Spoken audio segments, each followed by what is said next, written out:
Can somebody explain to me, like I'm 5 years old, how it is that Lisa Barlow got to be the victim in a situation where she told somebody else's business?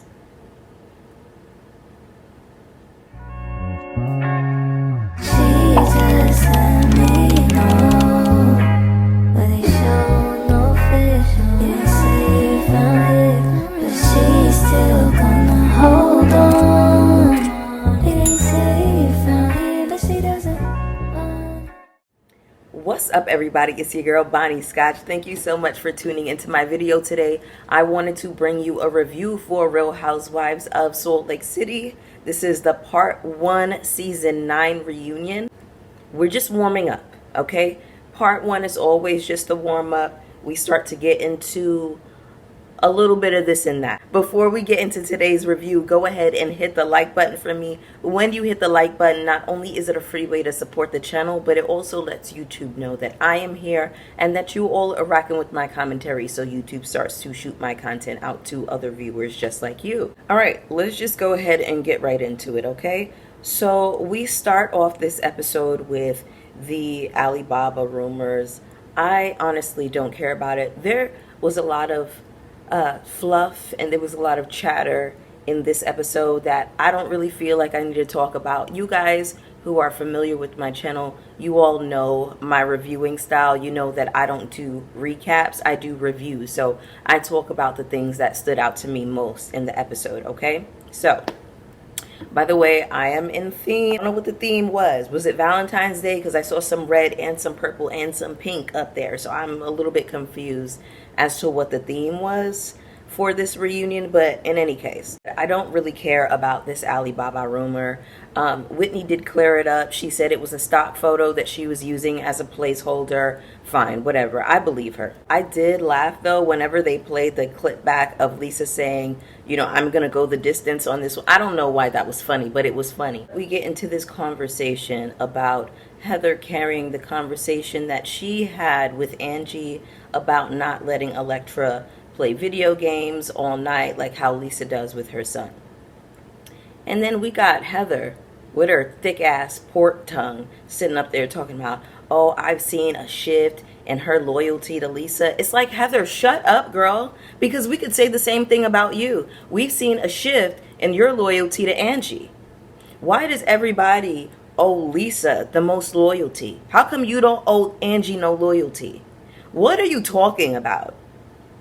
Like, are you keeping score on, like, people's loyalty to Lisa or something? Like, you just sound so lame, Heather. So Andy is talking about Angie and Lisa and what's going on with them, which is a great question because we thought that they made up with each other at the aquarium. And then in the finale episode, we have Lisa talking about Angie's husband. And I'm like, where did that even come from?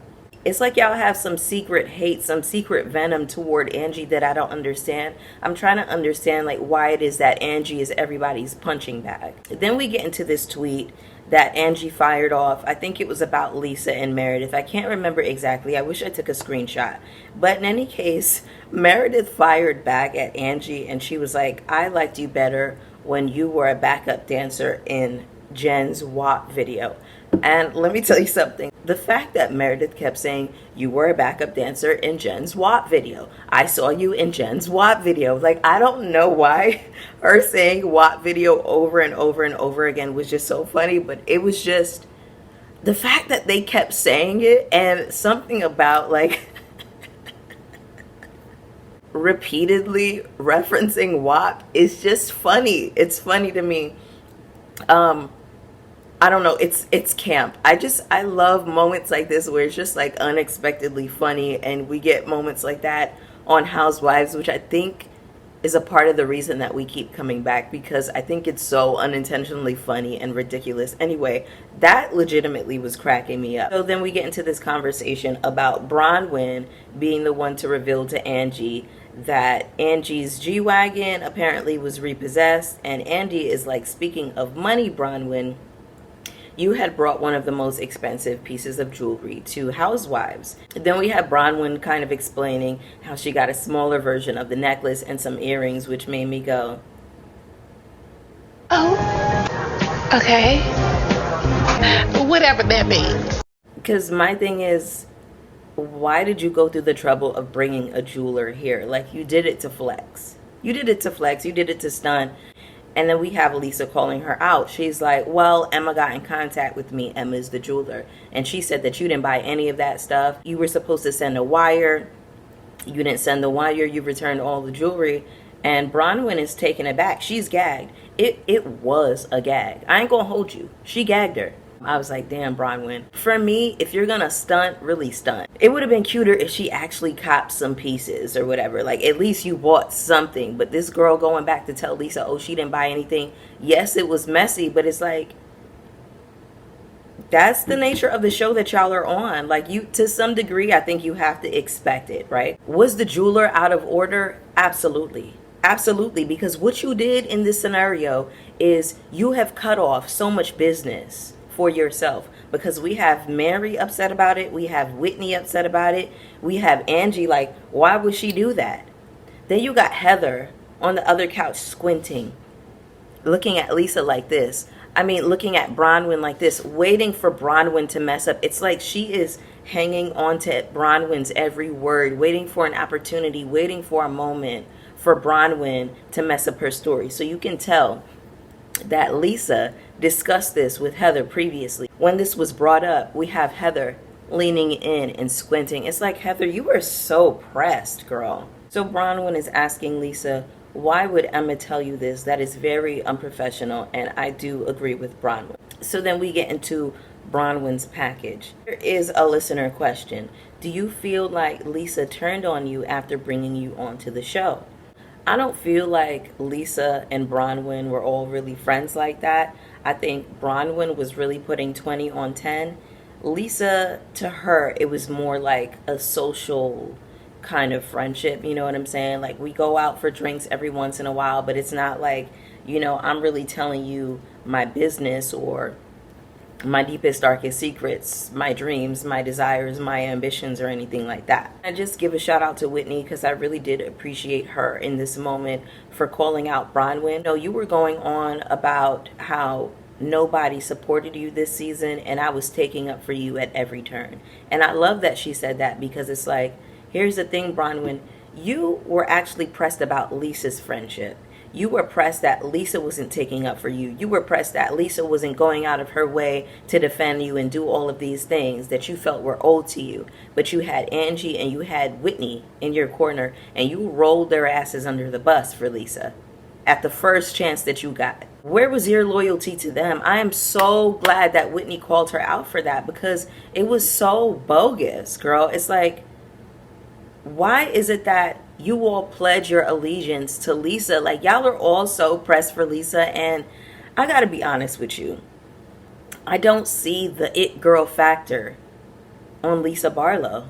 I don't see it. She says some funny things on occasion, but it's not like she's the best dressed. She'll put on some cute shades, a cute outfit every once in a while, but Lisa Barlow is not that girl to me. Like, she's just really not.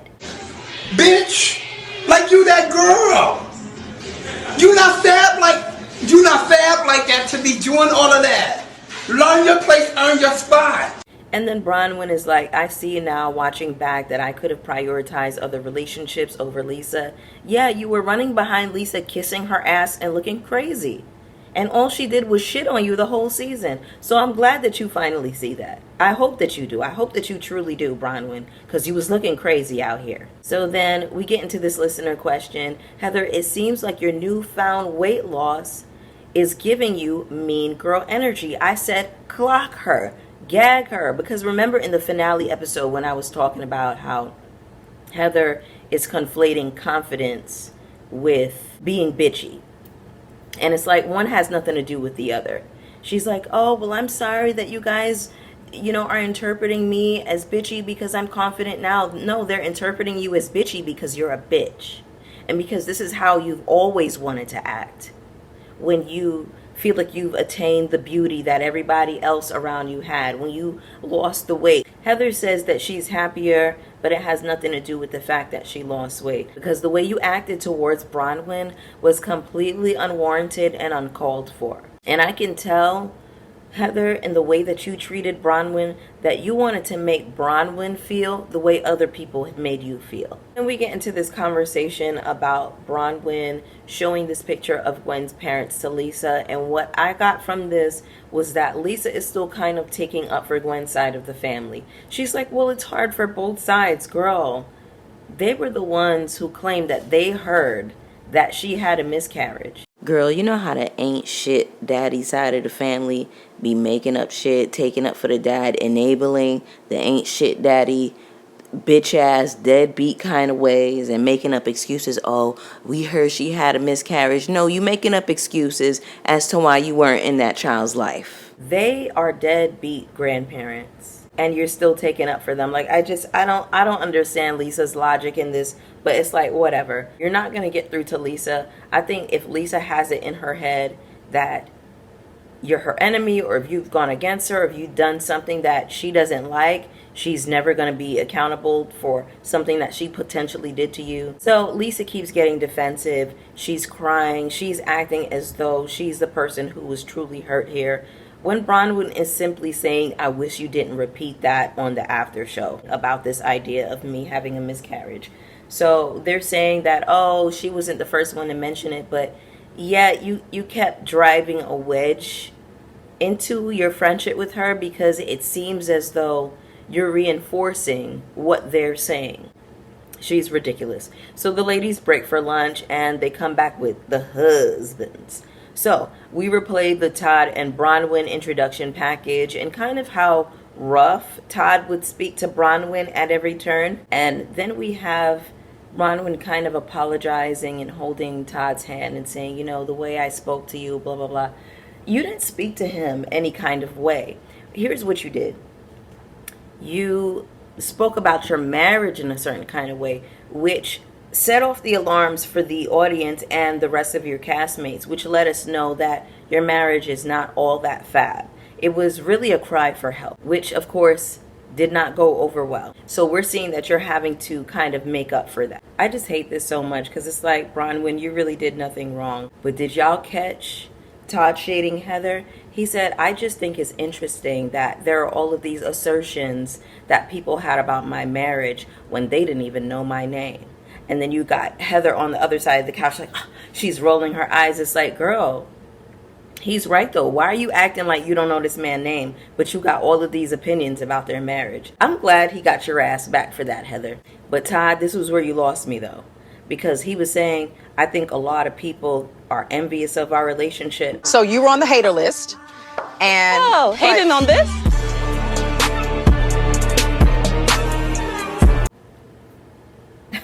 Like, y'all swear that everybody is jealous of something just because they say something that is not in favor of your institution, of your union. It doesn't immediately mean that they are jealous or envious of anything that y'all got going on. Because let me tell you something. Black card, big house, I don't give a damn. I don't care how much in terms of money and riches you have. It ain't no man who is going to drag me to the gutter. I don't give a fuck how much money you got.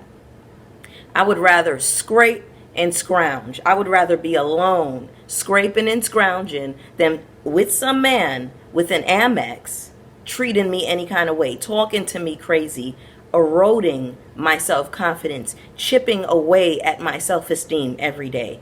Hell no. And he's been doing that to you for years, baby love. So it ain't nothing to be jealous of. Ain't nothing to be jealous of. Y'all think that just because y'all are in a relationship, just because you're in a marriage, that it's something to envy. No, baby. Like, a lot of the girls out here are giving single and fab. Rather be alone than unhappy, okay? Shout out to Whitney Houston. And then Todd is saying, you know, there are certain conversations that were off limits to me, and the Gwen situation was one of them, and the fact that Lisa went on the after show and asserted whatever she asserted. And then we got Lisa's husband John jumping in, and he's like, well, she didn't say it first. Todd is like, well, she asserted on the after show, and he's talking to Lisa directly now. And John is like, watch your tone with my wife. Todd is like, you need to watch your tone. Now, mind you, Todd didn't have any tone when he was speaking to Lisa. I just don't think that John likes anybody talking to Lisa. John, you need to shut up. You need to shut up and let Lisa get the business. Now, don't get me wrong. I do love it when the men get a little bit vicious with each other. I do think it's funny, but it's like, John, you do need to shut up. But anyway, y'all, that was the episode. That was part 1 of the reunion. Go ahead and get down in the comments with me. Let me know how you felt about it. I thought it was a good episode. It was a warm-up, but of course we haven't gotten into the the hard-hitting things that we really want to get to. But go ahead and get down in the comments with me. Hit the like button on your way out. Hit subscribe if you haven't already. Hit the notification bell so you know when I'm posting. And I'll see y'all for the next one. Peace. It's me, I'm Bronwyn, or call me Poppy Chulico. Yo, tango mucho loving for you mommies if you legal. For honeys, nothing equal to the way I tap that spot. Get your cat hot, guess what? You hit the jackpot. Candlelight dinners for you winners. See, I'm like Don Juan, beat me, sweetie. I get in ya. Sugar, I'ma put you in a beautiful